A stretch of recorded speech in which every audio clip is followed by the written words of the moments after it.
Bismillahirrahmanirrahim. Assalamualaikum warahmatullahi wabarakatuh. Selamat pagi teman-teman. Selamat menjalankan ibadah puasa ya. Semoga kita diberi kemudahan dalam menjalankannya.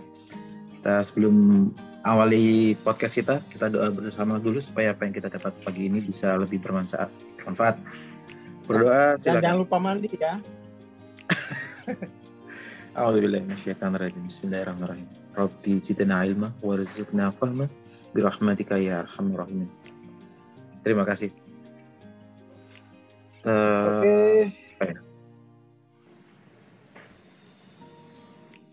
Oke, saya buka dulu ya. Monggo. Ini kita umumkan dulu bahwa titik balik perubahan selama bulan Ramadan ini itu akan, dan saya kira akan lebih kaya ya, karena nanti ini yang kita bahas cuplikan ya, tapi bukan cuplikan sih, kita akan bahas sepertiga dari buku Dissolving Ego ya. Sepertiga kita akan bahas di sini. Harapannya ya teman-teman bisa mendapatkan manfaat tuh kan biasanya. Amin. Wah, bagus nih bukunya, saya beli aja. Terus nanti untuk bukunya itu bisa diakses lewat jadi tidak dibeda lagi seperti dulu, terlalu makan waktu. Jadi seperti ini nanti. Jadi bisa diakses di website. Beda bukunya maksudnya Bang, bukan bukunya. www.pcinstitute.id gitu ya. Iya, dapat bukunya terus dapat kelasnya. Iya. Gitu. Jadi ini ada kelasnya. Tinggal daftar set gitu. Nanti ada rekaman. Jadi enggak beda buku kayak dulu lagi, terlalu berat waktunya.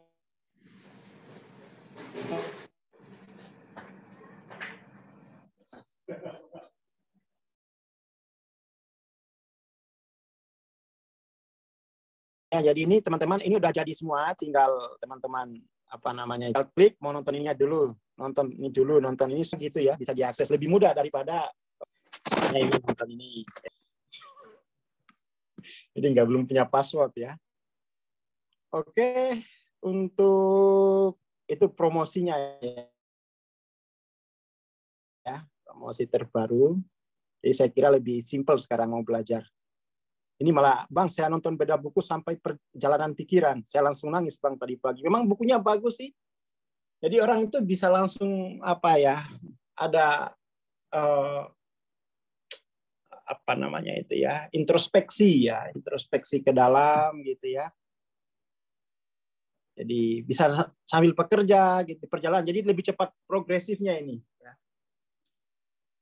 Bacanya itu bebas ya, silakan saja dibaca dari arah manapun, tapi usahakan baca dulu yang bab-bab tentang ego dan main ya. Oke, bukunya itu ada 11 bab. Ada 11 bab. Ya. Dan pagi ini saya mau bahas yang bab pengantar dulu lah ya, pengantar. Jadi ini Mas Cami mungkin selang-seling ya, bisa transendensi, bisa bahas buku gitu ya. Ini saya pindahkan dulu file saya. Ini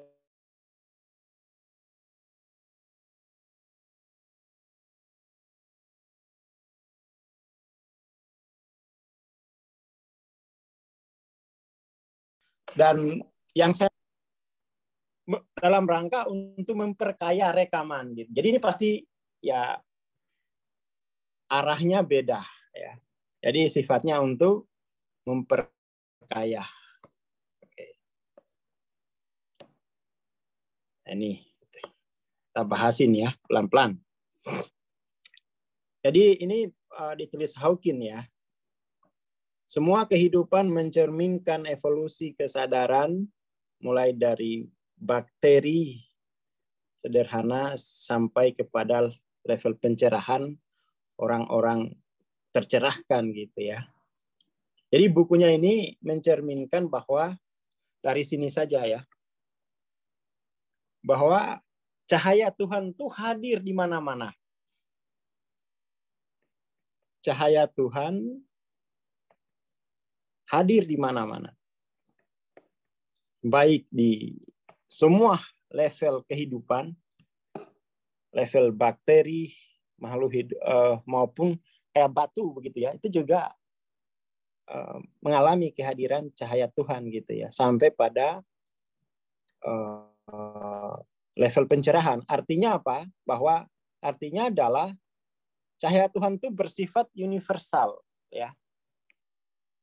Cahaya Tuhan bersifat universal, omnipresent. Jadi tidak usah takut dengan masa depan yang belum jelas, nggak usah takut. Tinggal perkuat saja kepekaan dalam menangkap cahaya Tuhan ini, ya, bersifat universal gitu. Nggak usah takut banyak kesalahan karena cahaya Tuhan yang universal itu hadir di mana-mana, ya. Nggak usah takut jualannya tidak laku, ya. Karena cahaya Tuhan itu bisa menangkap. Cahaya Tuhan yang universal ini adalah kemampuan kita merumuskan pertanyaan yang merupakan persoalan kita sendiri. Itu yang susah. Kalau cahaya Tuhan itu di mana-mana hadir, tetapi biar cahaya itu kemudian apa ya? Ya, nge-scrub apa nge-scrub itu ya, baut sama scrub gitu ya. Ini kan hanya belum nge-scrub aja nih, ya toh, hanya belum nge-scrub dalam kehidupan kita. Nah, biar bisa nge-scrub itu, teman-teman perlu merumuskan pertanyaan.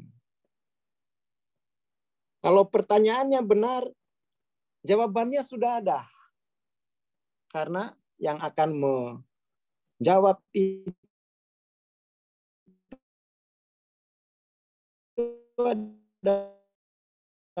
adalah sebenarnya ya cahaya Tuhan itu sendiri.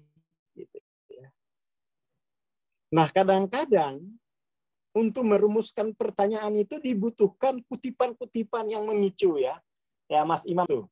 Nge-scrub antara pertanyaan dengan inilah kutipan-kutipan pilihan ini merupakan langkah-langkah inspiratif dan transformatif. Nah, yang mendorong perjalanan menuju pencerahan gitu ya. Jadi teman-teman itu perlu banyak perenungan lewat kutipan-kutipan yang inspiratif dan transformatif biar tidak mubazir kehadiran cahaya ilahi itu. Jadi cahaya ilahi itu tidak pilih-pilih ya, tidak milih-milih. Ini tadi sahurnya pakai jengkol, ini pakai telur, itu tidak begitu. Hadir di mana-mana. Yang membedakan itu adalah pertanyaan yang kita ajukan. Pertanyaan yang kita ajukan. Itu yang membedakan hasilnya. Itu yang membedakan.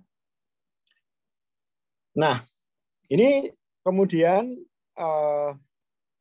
kutipan-kutipan ini dipilih untuk memberikan inspirasi ya. Dari inspirasi inilah kemudian kita bisa bertanya lebih tajam ya, lebih spesifik, bukan mengeluh loh ya. Jadi kadang-kadang kita itu menyikapi cahaya keilahian ini dengan keluhan. Dikira dengan mengeluh maka akan nge-scrub cahaya ilahi itu. Oh bukan, jangan mengeluh. Jangan mengeluh. Makanya kemudian biasanya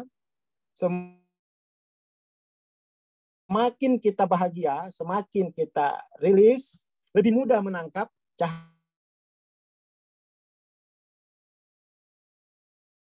cahaya ilahi ini dibanding kita kalau itu ada penelitian orang-orang yang beruntung yang dilakukan oleh Richard Wiseman itu bahwa orang-orang yang ngomel, yang komplain, itu fokusnya sempit sekali. Sementara orang-orang yang tabah, sabar, itu fokusnya yang rileks, yang santai, itu fokusnya lebih besar gitu ya, sehingga dia bisa merumuskan pertanyaan yang sebenarnya semua pertanyaan asalkan tepat, itu jawabannya itu langsung nge-scrub dengan cahaya ilahi. Apa sih yang nggak bisa dijawab oleh keilahian? Nggak ada. Yang ada itu adalah kita belum merumuskan. Itu aja. Kita belum merumuskan pertanyaan esensialnya gitu. Nah, itu persoalannya ya. Kita belum coba kita petakan ya rumusannya. Apa sih yang harus dirumuskan gitu. Coba kita lihat masalahnya. Jadi kayak apa sih perjalanan menuju pencerahan itu? Ya, nah, ini kita bikinkan petanya sehingga teman-teman bisa merumuskan pertanyaan dan jawabannya jangan ke saya. Tanyakan dulu aja kepada Allah gitu ya, yang ilahi. Itu nanti nge-scrub. Jadi pencerahan itu sebenarnya itu proses transformasi diri dari diri yang dualitas menuju diri yang non-dual. Itu pencerahan itu dari old you ke new you gitu ya. Jadi kalau sekarang nasibnya masih katakan masih susah rezeki, susah jodoh ya. Ini yang susah jodoh angkat tangan. Kemudian susah pekerjaan, itu hanya karena masih pada dirinya yang mengandung dualitas. Saya sekarang tuh kalau ke Jogja atau ke Solo, itu saya selalu tersenyum sendiri gitu. Dulu tahun 2002, kota Solo, kota Jogja itu tidak ada ramah-rahmanya ke saya. Tidak ada yang bisa saya akses.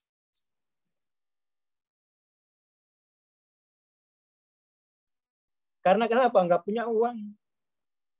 Tapi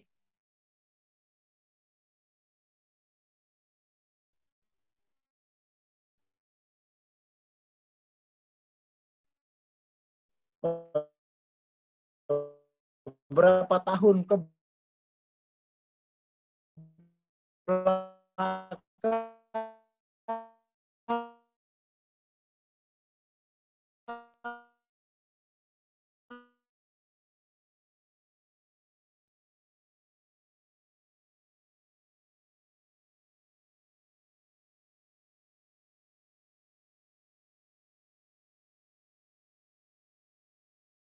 transformasi dirinya secara spiritual dari dualitas ke non-dualitas. Dari pengalaman saya ya, perantau, bisa dari sinilah kemudian transformasi perpindahan mesin ya, perpindahan software batin dari dualitas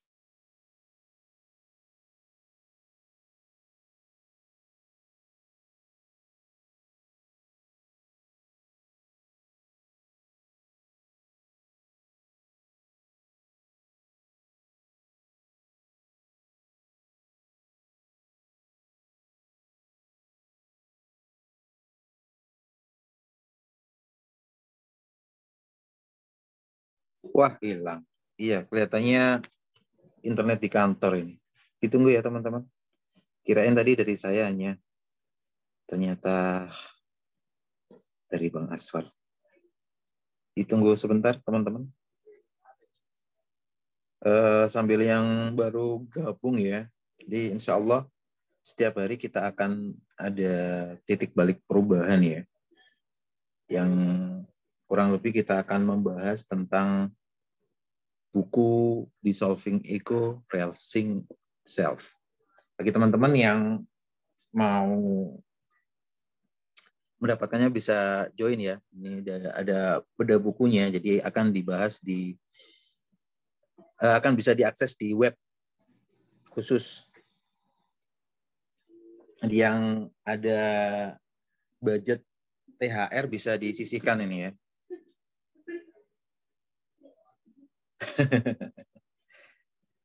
Kita tungguin. Bang Aswarnya udah join. Wait. Sebentar Bang Aswar.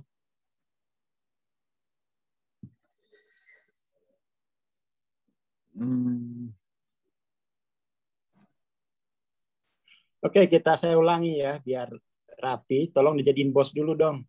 Siap, sudah bos. Oke.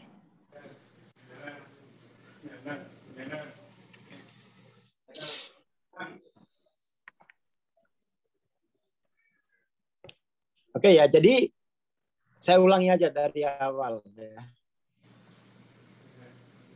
Yang pertama kita sudah bahas soal cahaya ilahi itu hadir secara universal ya. Tidak hanya pada dunia manusia, tetapi juga pada dunia bakteri. Semua kehidupan itu dapat cahaya ilahi. Pertanyaannya, kalau semua cahaya ilahi itu hadir dalam semua kehidupan, kenapa hidup pun tidak berubah? Gitu. Itu karena kita tidak bisa merumuskan pertanyaan kita. Jadi jiwa kita itu nggak nge-scrub dengan cahaya ilahi tadi. Tidak nge-scrub. Kalau nge-scrub itu pasti tuntas hidupnya. Maka kemudian bagaimana kita bisa merumuskan pertanyaan-pertanyaan itu? Salah satunya dengan kutipan-kutipan. Tapi kutipan-kutipan yang inspiratif, transformatif. Jangan kutipan-kutipan ketik C spasi D capek deh. Nah, itu bukan kutipan tuh ya. Itu lelucon gitu kan. Jadi kutipan-kutipan ini sudah dipilih secara inspiratif, transformatif yang bisa mendorong perjalanan menuju pencerahan. Nah, pencerahan itu apa sebenarnya? Pencerahan itu transformasi diri dari dualitas ke non-dualitas, ya kan? Di shifting. Ketika kesadarannya sudah mulai transformasi dari dualitas ke non-dualitas, maka software batinnya itu akan dominan nge-scrub dengan cahaya ilahi itu. Ini dualitas ini lebih banyak cahaya ilahi itu hanya dilihat bayang-bayangnya gitu. Jadi nggak nge-scrub karena bayang-bayang tidak jelas, kabur gitu ya. Maka semakin tinggi level kesadaran itu, maka batinnya semakin tenang. Kemudian persoalan-persoalan yang dihadapi secara sosial itu bisa terselesaikan secara progresif, ya, karena nge-scrubnya software batin kita dengan cahaya keilahian tadi, gitu ya. Jadi teman-teman yang jualannya belum laku, yang sakitnya belum sembuh, yang apalagi, yang jodohnya belum tiba gitu ya. Naikin aja level progresifnya, nanti nge-scrub kok itu. Nanti nge-scrub. Synchronity sendiri Kang ya. Iya, karena hipotesisnya tadi itu kan bahwa masalah itu karena batin kita tidak nge-scrub dengan cahaya ilahi gitu. Di mana kok potensi-potensi nggak nge-scrubnya itu, ya kan? Nah, salah satunya kita bisa lihat tuh di level-level tadi. Ya, semakin bawah ini semakin nggak mau nge-scrub dengan keilahian. Yang dualitas ini loh, semakin ke bawah semakin tidak mau nge-scrub dengan keilahian.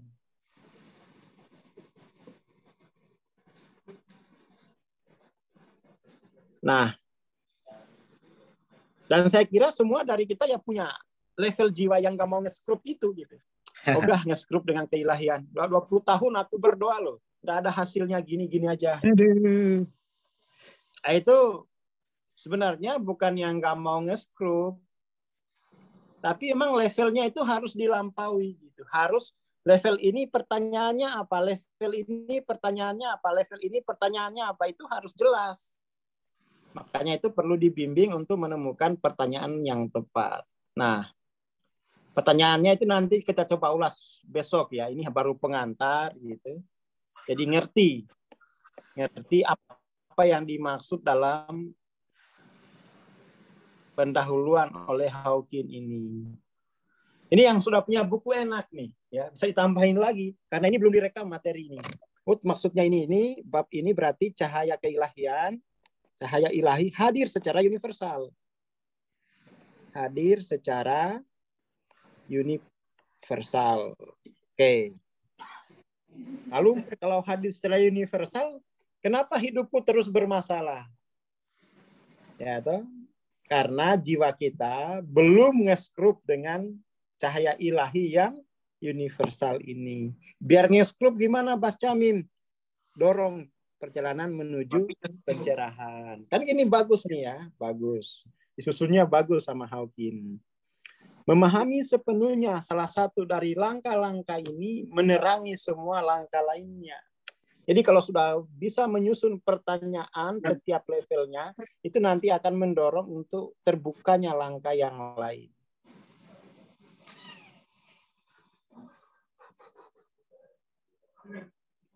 Ini merupakan perjalanan agung yang mengangkat para pembaca dari kemuliaan Tuhan atau realisasi cahaya ilahi yang universal ini pada diri. Bagus loh bukunya ini. Dulu aja saya waktu punya uang 1 juta, saya kan punya aslinya nih. Itu saya langsung orderin saya. Saya langsung orderin ini ya, saya punya aslinya. Saya punya aslinya yang kecil. Karena ini menyemangati saya bahwa, oh ini saya hanya belum nge-skrup. Jadi saya tidak perlu minum Paramex, Panadol itu untuk memikirkan rezekiku yang belum muncul gitu. Akhirnya jadi ngerti gitu ya. Jadi ngerti. Nah, apalagi ini bukunya 2 bahasa loh. Nah, yang nggak bisa bahasa Indonesia, bisanya bahasa Inggris nih, dicantumkan bahasa Inggrisnya. Makanya agak mahal dikit bukunya itu. Yang nggak bisa bahasa Indonesia, bisa pakai bahasa Inggris. Kebalik ya, yang nggak bisa bahasa Inggris, baca bahasa Indonesia.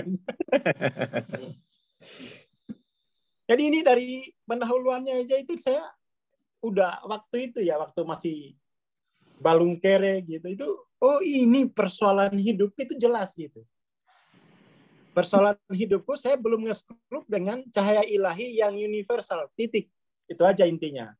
Biar nge-skrup gimana? Dorong menuju pencerahan. Jangan banyak komplain di medsos, di grup. Dorong saja menuju pencerahan. Peta pencerahannya gimana? Nah nih, sudah disiapin. Tinggal mau masuk apa enggak gitu.